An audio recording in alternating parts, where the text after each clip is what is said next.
मध्यम वर्गीय लोगों को, किसानों को, मजदूरों को, कर्मचारियों को, विभिन्न क्षेत्रों में लगे लोगों को और खास तौर से छोटा और मध्यम वर्ग जो बिजनेसमैन है उसको जो किस्म किस्म के वायदे किए थे वो अब जो वायदे हैं, तो मैं ये बताना चाहती हूँ कि उन वायदों का 2.5 वर्षों के अंदर 1/4 हिस्सा भी इन्होंने अभी तक पूरा नहीं किया।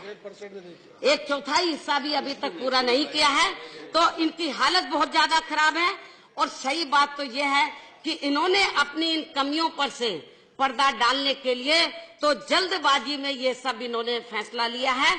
और ये सब और ये गलत फैसला लेकर, बिना तैयारी के फैसला लेकर देश की जो गरीब मेहनत कश जो आम जनता है, मध्यम वर्गीय लोग हैं, तो उनको इन्होंने बड़े पैमाने पर पीड़ित किया, उनको बड़े पैमाने पर दुख पहुंचाया है, केवल अपनी कमजोरियों को छिपाने के लिए। सही बात तो ये है।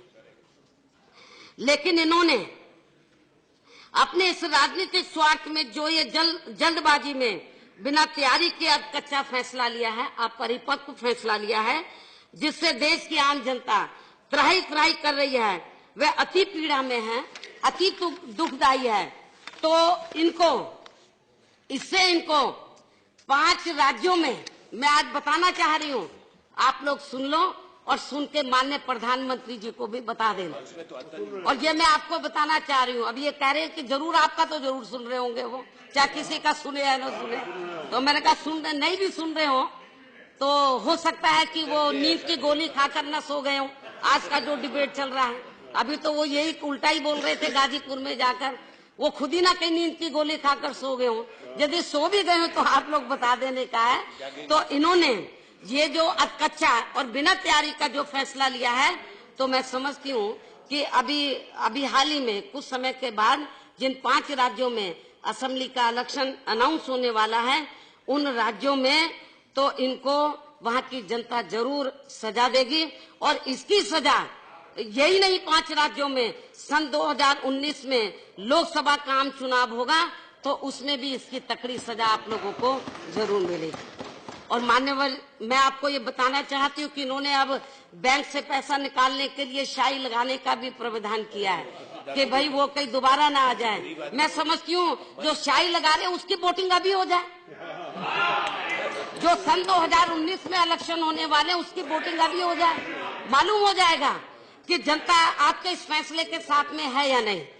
तो मान्यवर, जो भी मैंने अपनी बातें रखी हैं और मेरे से पूर्व में विपक्ष के जिन माननीय नेताओं ने भी अपनी बातें रखी हैं, सरकार की ओर से भी बातें रखी गई हैं, वो तो उनकी मजबूरी है, क्योंकि माननीय प्रधानमंत्री जी के फैसले के खिलाफ जाएंगे तो अगले दिन ही उनकी मिनिस्ट्री चली जाएगी।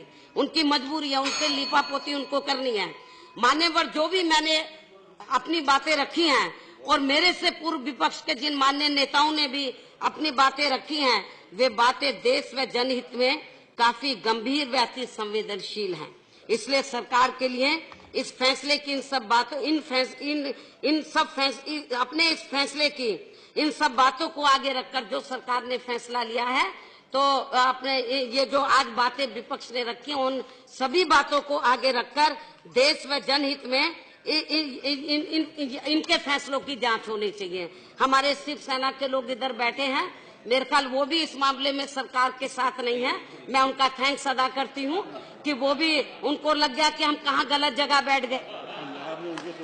और पंजाब वालों को भी सोचना चाहिए, हमारी बहन बैठी हुई है तो मेरे ख्याल हमारी बहन भी जरूर सोचेगी कि भाई ये क्या हो रहा है। तो इसलिए ये बेहतर होगा कि ये जो जांच है तो ये जेपीसी से हो जाती तो ज्यादा बेहतर होता।